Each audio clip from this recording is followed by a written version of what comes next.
Salve você antenado aqui no canal, meu nome é Lineker Biondi e eu vou levar você para pertinho de todas as informações do Vasco nessa terça-feira, falando sobre janela doméstica que fecha no dia 11 de abril, hein? Então, esfregue as mãos porque jogadores que disputaram os estaduais podem ser reforços para o Vasco já para esse início, de campeonato brasileiro. Vamos falar também sobre todas as movimentações do Vasco que a diretoria entende que precisa ser corrigidas no atual elenco e vamos falar sobre 3 interesses do Vasco no Campeonato Carioca. Lembrando que a equipe desses jogadores vai fazer a final da Taça Rio. Venceu a semifinal por 3-0. A gente vai falar tudo isso daqui nesse vídeo e, claro, a gente pede para você dar aquela moral deixando o joinha. Se você não é inscrito, clica no botãozinho aqui, inscreva-se para ficar sempre muito bem atualizado sobre tudo que acontece no Vasco, para não perder nada, tudo em cima do lance.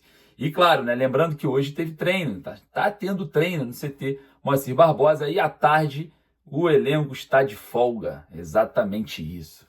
Mas olha só, no primeiro comentário fixado aqui embaixo eu deixo o link da Bezutti Esportes. Se você quer comprar a sua camisa do Vasco, corre ali na bezutiesportes.com.br. O link fica sempre no primeiro comentário fixado e você consegue aí ter êxito na compra de suas camisas. Lembrando que existe uma promoção muito legal. Compre 2 e leve 3, já para completar aí a sua coleção. Então não perca essa oportunidade. bezutiesportes.com.br. O link está aqui, no primeiro comentário fixado. Bom, sem mais delongas, bora para o vídeo de informações, mas antes vou soltar a vinheta para você dar tempo de correr aqui, clicar no botão no inscreva-se e também deixar o joinha. Então solta a vinheta.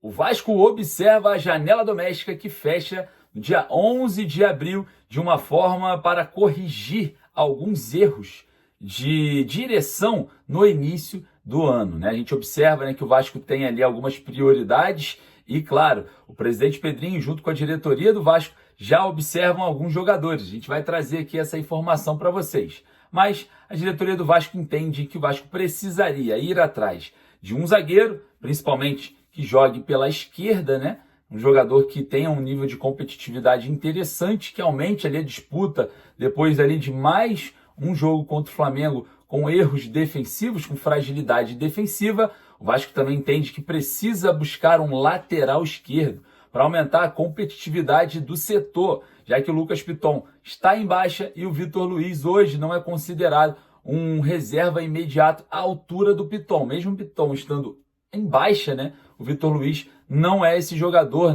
diante da avaliação interna que mantém uma alta competitividade. Aí eu pergunto para vocês, o porquê que renovaram então com o contrato do jogador? É brincadeira. A gente sabe que o Leandrinho, que está emprestado ao Raul Chabab, vai ficar ali até o meio da temporada. A gente sabe que ele era o reserva imediato e aumentava o nível de competitividade, principalmente para o setor ofensivo. Era um jogador mais agudo, um jogador mais rápido, um jogador com saúde, ao contrário do Vitor Luiz, que até é bom tecnicamente em alguns momentos, sabe se posicionar, mas fisicamente não está suportando a competitividade do futebol brasileiro. Então o Vasco entende que um zagueiro, um lateral esquerdo e talvez um centroavante sejam aí as prioridades para essa janela doméstica. Mas por que você está falando de centroavante? Porque existe a possibilidade do Brahim Palácios acertar com o Vasco no final ali do Campeonato Mineiro. O Vasco já tem um pré-acordo com o Atlético Mineiro, basta agora acabar a competição para que esse negócio seja selado. Caso aconteça, o Brahim Palácios, que joga como ponta direita, daria ali um caminho no espaço onde percorre hoje o Ryan. E automaticamente o Ryan volta a ser opção como centroavante. A gente tem outras opções ali, o Lloyd, que é tão questionado a inserção dele pelo lado esquerdo e não pelo lado direito, mas essa é a ideia da diretoria. Caso o Vasco consiga ter êxito na contratação de Palácios, a gente vai ter ali o Ryan sendo deslocado para centroavante, ser ali o reserva imediato de Pablo Verratti. Lembrando que o Fábio Carille já tinha falado sobre isso numa entrevista coletiva. Ele citou essa situação do Ryan, principalmente naquele jogo contra o Bahia, que ele foi muito bem, o Vasco em si no primeiro tempo foi muito bem, E como sempre, o condicionamento físico no segundo tempo pesou e o Vasco quase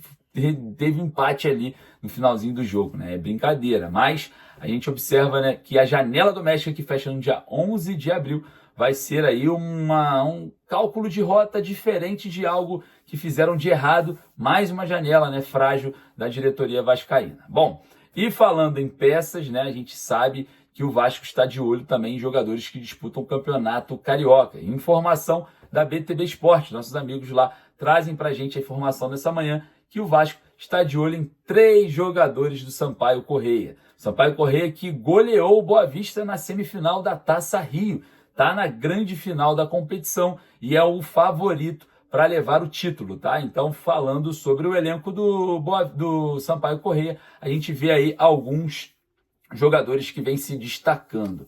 Um zagueiro pela esquerda, o Churran, exatamente, jogador que já jogou pelo Goiás, já jogou pelo ABC de Natal, está no Sampaio Corrêa, tem 27 anos de idade e 1,90 m de altura. É um dos destaques da equipe no Campeonato Carioca atualmente, né, na Taça Rio. É um zagueiro alto, com imposição física e com passagens por clubes de Série A, que foi o Goiás. E claro, a gente observa, né, ali essa deficiência no elenco do Vasco, principalmente nesse setor. A gente tinha falado aqui que é uma das prioridades da diretoria vascaína. Então o Churran, hoje zagueiro do Sampaio Corrêa, pode ser aí um reforço do Vasco nessa janela doméstica. O Vasco sonda a situação do atleta. Eu queria saber a sua opinião.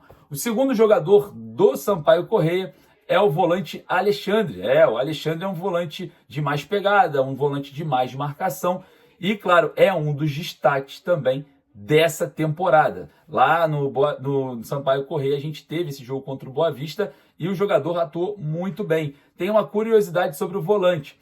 O volante ele sofreu um acidente no ano passado, quase perdeu ali a sua vida, né? Quase ficou tetraplégico e a situação do volante de uma reviravolta na carreira de uma maneira muito interessante. Hoje um dos destaques ali do Sampaio Corrêa na Taça Rio. O outro jogador, que esse sim é o cara do time, a gente sabe, né, que existe ali também essa defasagem para os jogadores que jogam pelos lados do campo. O Vasco espera o Brahim Palácios, né, no final 2 estaduais, mas olha só, o atacante Maxi, né, é um dos destaques do Sampaio Corrêa, com muita velocidade, um jogador que tem uma boa finalização e jogou muito nesse jogo contra o Boa Vista na vitória por 3-0, tá? O atacante Maxi hoje é um jogador que também interessa a outros clubes, tá? Outros clubes de Série B já estão olhando para o jogador, tá? É um atleta que tem ali características interessantes, né? Uma potência física interessante e o Vasco tem ali o interesse e sonda também o atleta. É claro, eu queria saber a sua opinião acerca desses jogadores do Sampaio Corrêa. O último jogo contra o Boa Vista jogaram muito bem, tá? Jogaram muita bola e, claro, você acha que vai dar liga? Você acha que esses jogadores fariam ali um resultado esperado pela diretoria do Vasco? Na minha opinião, são apostas, né? Mais uma vez, eu não sou a favor de contratar apostas e sim realidades. Mas a diretoria do Vasco vem fazendo algumas janelas aí questionáveis e você vai deixar a sua opinião aqui nos comentários. Bom, eu vou ficando por aqui porque daqui a pouquinho eu volto com muito mais informações e aqui você fica muito bem atualizado, beleza? Deixa o like para ajudar o nosso trabalho. Então, um forte abraço, saudações vascaínas.